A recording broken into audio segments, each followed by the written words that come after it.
You're listening to a production of the National Media Archive. To learn more or volunteer, go to nationalmediaarchive.com. Liverpool, a city shaped by water, wealth and crime. The River Mersey has always been its lifeblood, and for better or worse, its gateway to the world. A global port, a shipping empire, and the perfect setup for smuggling. The same docks that powered British trade also made room for a criminal underworld, none more notorious than Curtis Warren, street name Cocky, a Liverpool-born drug lord who ran Britain's £2 billion a year cocaine empire. The only criminal to ever make it onto the Sunday Times rich list. But Liverpool's gang story didn't start with kingpins and cocaine. In the 1800s, it was about petty crimes, turf fights and gangland violence worth literal pennies. One of the earliest and most shocking gang killings in Liverpool's history happened over just sixpence. The contrast is wild. Two crimes, one worth sixpence, the other £40 million. Welcome to a city where gang culture didn't just grow, it evolved. In 1874, a Liverpool newspaper reported on street gangs with language that sounds like it was ripped straight from today's headlines. They called them morally and socially corrupt, said they degraded society itself. The gangs in question were known as the Cornermen. Back then, Liverpool's docks were massive, 140 acres, 10 miles of quay space. This wasn't just a city, it was an international launch pad. In the late 1800s, tens of thousands of Irish immigrants flooded into Liverpool after the Great Famine. They were joined by Welsh, Scots, and migrants from across Europe. By 1870, Liverpool's population had exploded to over 500,000, nearly 10 times what it had been just decades before. There were far more people than jobs. Most workers could only get casual dock work, maybe 3 or 4 days a week, if lucky. Young boys worked as nippers, cart assistants, until they hit 16, then got replaced by younger, cheaper labour. Unemployment wasn't just a risk, it was expected. The city was deeply divided. Slums sat directly beside monuments to wealth and empire. St. George's Hall, massive libraries, grand civic buildings, all just steps from some of the worst poverty in Europe. Take Teethbarn Street. One direction, straight to the docks and the open sea. The other, a twisting maze of slums. Within minutes you could walk from prosperity to desperation. The Cornermen were a product of this. Not an organised gang, but clusters of young men who hung out on street corners. No money for the pub, no prospects, no plan. Just aggression, alcohol, and whatever they could scrape together. They worked casual jobs when they could, mostly on the docks, but it was hit or miss. One day flush, next day broke. So they drifted. Hung around outside pubs, spit, swore, shoved passers-by. If things escalated, so be it. Liverpool had pubs on nearly every corner. One newspaper said if you lined up every drinking spot in the city, they'd stretch 11.5 miles. Drinking wasn't just common, it was essential. Homes were often too cold and damp to hang out in, so the street was the social space. The pub, the public house, was often a better option than your actual house. Their weapons were simple and brutal, hobnail boots and leather belts. In fights, the first move was often to whip off the belt and swing. Steel buckles acted like knives. The violence was raw and casual. Over time, the Cornermen became infamous. They weren't organised, but their presence was constant. They ruled certain blocks by reputation alone. And while they might have started off as a bunch of bored teens with no future, they paved the way a different breed of gangster, one that wasn't just violent but strategic. Fast forward nearly a century, and Liverpool's criminal scene looked very different. Curtis Warren, born in 1963, wasn't swinging belts or working the docks. He was building a drug empire. Raised in Toxteth, a tough, diverse part of the city, Warren grew up surrounded by immigrants, poverty, and opportunity of a darker kind. His father, a South American seaman, married a Spanish woman. Warren didn't fit into the existing white or black gangs, so he made his own way. Toxteth had become a flashpoint. By the 1980s, the docks were shutting down. Unemployment skyrocketed, up to 30% in some areas. In 1981, Toxteth exploded in riots. It was about poverty, racism, and heavy-handed policing.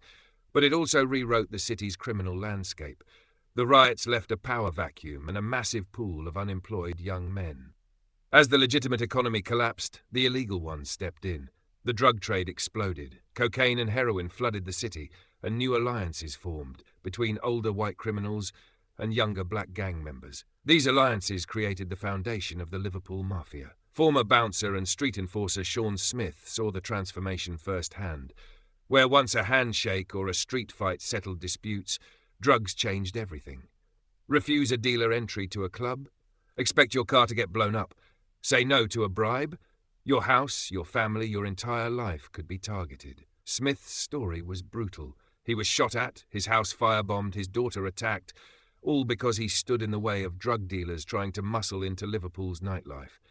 The drug trade made people rich, but it also made them reckless. Curtis Warren knew how to play the game. He started small: burglaries, muggings, stealing cars. By his teens, he was already dealing heroin. But unlike most street dealers, Warren was smart, strategic. He had a photographic memory, never wrote anything down, and didn't touch drugs himself. He connected with Liverpool's travelling criminal networks, groups that moved across the UK, hitting Scotland, London, the South Coast. They didn't just steal, they also sold drugs and built international contacts, especially in European cities like Amsterdam and Rotterdam. Football fans turned jailbirds helped build cross-border connections. Jail wasn't just a sentence, it was a networking opportunity. Warren learned fast. And by the late 1980s, he wasn't just buying product, he was importing it. After a stretch in prison for armed robbery, Warren came out and went big. He started working directly with major cocaine suppliers in Colombia, cutting out middlemen and taking massive risks for massive profits. That's how Britain's biggest ever drug operation started. In November 1993, a truck left Felixstowe port headed for Liverpool. Hidden inside was a shipment of heroin from Turkey, the payoff from the Afghanistan opium trade. 80% of the heroin hitting Britain came through this route, but police were watching. 14 unmarked cars and even a helicopter followed the truck across England. It stopped at Burton Wood Services near Warrington, and that's where officers spotted him, Curtis Warren. The man Interpol listed as their top target. He didn't get too close, though. Just scoped the area, felt something was off, and walked away. His instincts were good, but not good enough. The truck kept moving. Police tailed it to Scratchwood Services near London, then made their move. Armed units swarmed. The truck appeared empty, but a hidden panel revealed 20 steel drawers, each one packed with heroin. In total, 180 kilos. Street value? £40 million. The largest heroin haul in British history up to that time. But Warren walked. The drugs were seized, the network disrupted. Yet without direct evidence linking him to the cargo, police had nothing. He vanished again. Compare that to 1874. Same city, different crime. Same pattern of silence and complicity. On August 3rd, 1874, Richard Morgan, a married shop worker, was walking home from the ferry with his wife Alice and his brother Samuel. They stopped at a pub on Chapel Street. As they left, they were approached by a group of Cornermen. One asked Morgan for 6pence, the price of a quart of ale. Morgan replied, "Have you got a job?" Bad move. That answer insulted them. A man who worked, married, respected, calling them out. One replied, "Yeah, we've got a job, knocking down people like you and taking their money." Alice tried to pull him away. Too late. One of the gang hit Richard behind the ear. He fell. His brother Samuel fought back, but another attacker kicked Richard on the ground, then strangled him. Alice jumped in, tried to shield her husband, got kicked so hard she was permanently deaf in one ear. The crowd didn't help. They cheered, egged on the killers. One woman yelled, "Give it to him." Witnesses later said Richard's body was kicked across the street like a football, 40 feet, while people watched. Samuel chased them down, tried to hold one, but was pulled away. A knife came out. The gang escaped. Richard died where he fell, mud-stained and beaten, stabbed in the neck and thigh. When police finally arrived, all they could do was carry the body away. The crime horrified the public. An innocent man killed over 6pence in full view of the city. Back in 1993, Curtis Warren wasn't done. The heroin bust had missed him, but he kept pushing. That same year, he travelled to Venezuela with Brian Charrington, another major drug trafficker who, unknown to Warren, had turned police informant. Together, they struck a deal with the Cali cartel, the largest cocaine suppliers in the world. Warren ordered 32 ingots of lead to be cast, each one filled with cocaine. Designed to evade X-rays, too dense to drill through. Customs officials cut one open, found nothing, and waved the shipment through. Dutch police tipped off their British counterparts, but it was already too late. The lead ingots made it to Liverpool. Inside them, 1,200 kilos of cocaine. Street value, £87 million. But here's where it all starts to crumble. Warren's gang was told to bury the lead after extracting the drugs. Instead, some of them tried to sell it. The wrong person found out. That person was Paul Grimes. Grimes ran a scrapyard. His son died of a heroin overdose, and Grimes decided he'd had enough. He informed customs, testified in court. He even admitted to confronting Warren directly years before, beating him up and calling an ambulance afterward. Despite this, Warren walked again. The case against him collapsed due to complications with Charrington, the same man who was working with the police. There were allegations of corruption, political interference, high-level cover-ups. Warren stayed untouchable, but he didn't stop. By 1996, Curtis Warren had moved to the Netherlands, living in a fortified mansion between Amsterdam and The Hague. But this time, the Dutch weren't playing. Under Dutch law, authorities can wiretap without a warrant and use it in court. Warren's every move was being recorded, every call, every deal. He had become Europe's most watched man. At this point, Warren had enough wealth to disappear. Swiss bank accounts, over 300 properties across the UK, villas, casinos, even a vineyard in Bulgaria. He could have retired. But instead he kept going. A new shipment was incoming. Cocaine from Venezuela to Bulgaria, then overland to Holland. Dutch police moved in. They raided Warren's home and warehouse, catching him red-handed. 400 kilos of cocaine, 60 kilos of heroin, over 1,500 kilos of cannabis. Street value, £125 million. This was the result of Operation Crayfish, the largest ever joint police and customs operation between the United Kingdom and the Netherlands. Warren was finally caught. Meanwhile, the 1874 case finally reached the courts. 3 men were on trial: John McGrave, Peter Campbell, and Michael Mullen. All were sentenced to death. The jury asked for mercy for Campbell, calling him more respectable. His sentence was commuted to 20 years in prison. The others were hanged. Public rage over the Tithe Street murder was intense. National newspapers pointed to Liverpool as violent, lawless, out of control. Respectable citizens felt they could no longer walk the streets safely, and they blamed the police for failing to clear the Cornermen, for letting the gangs take root. Within weeks, another man was attacked by a gang. Same pattern: kicked, beaten, belted. As they attacked, the gang reportedly shouted, "We don't care if we hang like McGrave and Mullen." The cycle hadn't ended. Even executions couldn't stop it. By the 1880s, reform efforts began. Education laws, housing campaigns, youth clubs, all aimed at keeping young people off the streets. Temperance groups pushed to limit alcohol. Theories about crime shifted from moral failing to social conditions. But change came slow. The Cornermen eventually faded, but their legacy didn't. They were just the prototype. Over a century later, Curtis Warren was in a Dutch prison. But even locked up, he didn't stop. In 1999, he got into a fight in the prison yard. The other man died. Warren was convicted of manslaughter.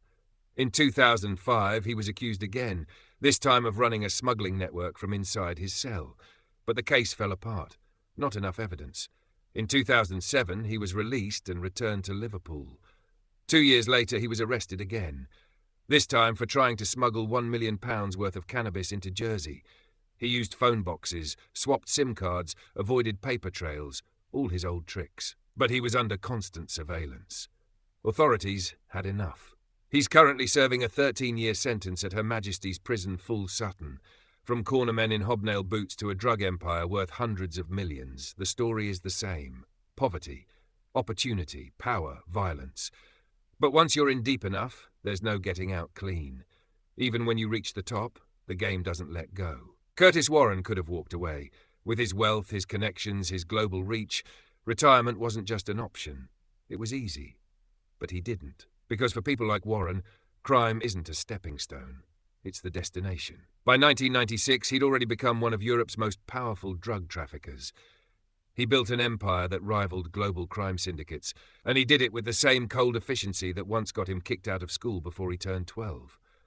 Warren didn't drink, didn't smoke, didn't use the product he sold, but he was addicted to control, to expansion, to winning.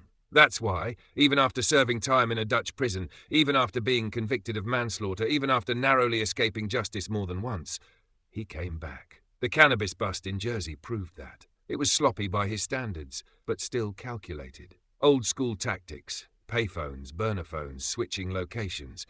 What changed? Surveillance got better. The police had learned. They finally had what they needed to pin him down. And they did. Warren was sentenced in 2009, 13 years. But even then, authorities weren't convinced that it was the end. The man had built an international network. And while many of his top lieutenants were arrested in Operation Crayfish, the web stretched farther than anyone could trace. This is what makes the Curtis Warren story different. It's not just the scale, it's the evolution. Liverpool went from corner gangs fighting over spare change to billion-pound criminal syndicates controlling heroin and cocaine pipelines across continents. And yet the roots stayed the same. Economic collapse, under-policing, poor housing, and a vacuum of opportunity. The Cornermen used boots and belts. Warren used phone boxes and Swiss accounts, but the system that created them? Nearly identical. Back in 1874, the killing of Richard Morgan was called the Tithe Barn outrage. It shook the city.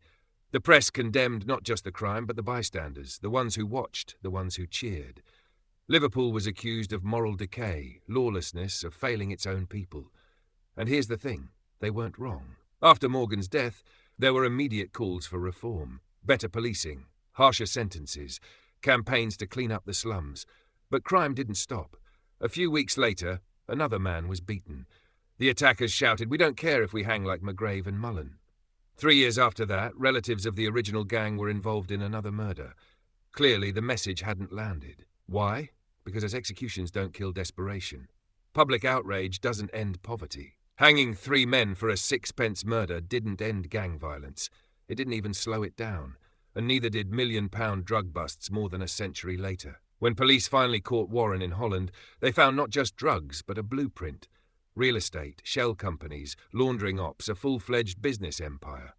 He had casinos in Spain, property in the Gambia, a vineyard in Bulgaria. He didn't just run a crew, he ran an industry. That's what makes the modern version so dangerous. Crime isn't random anymore. It's scalable, it's systemized, it adapts faster than the law. In 1874, gang leaders didn't have bank accounts, they had boots and belts. Now, drug lords use encryption, offshore holdings, shell corporations, burner phones, and more lawyers than a Fortune 500. But the one thing that hasn't changed? The cost. Richard Morgan died over 6 pence. That's what started it all. And his story still echoes today. His wife Alice never recovered, left deaf in one ear, widowed, traumatized. She told reporters, "My husband was murdered for 6 pence." That line made national headlines. It stuck. Just like today's headlines about £40 million heroin seizures, just like the stories of raids in Jersey, wiretaps in Holland, or full-blown operations like Crayfish. Different currency, same pain. And here's the kicker.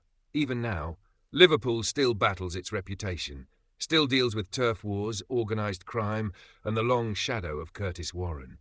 Because if the 1800s proved anything, it's that criminal networks don't disappear. They adapt, they evolve. And unless the root conditions change, inequality, poverty, lack of opportunity, someone else will always step up. Curtis Warren wasn't the beginning, and he won't be the end.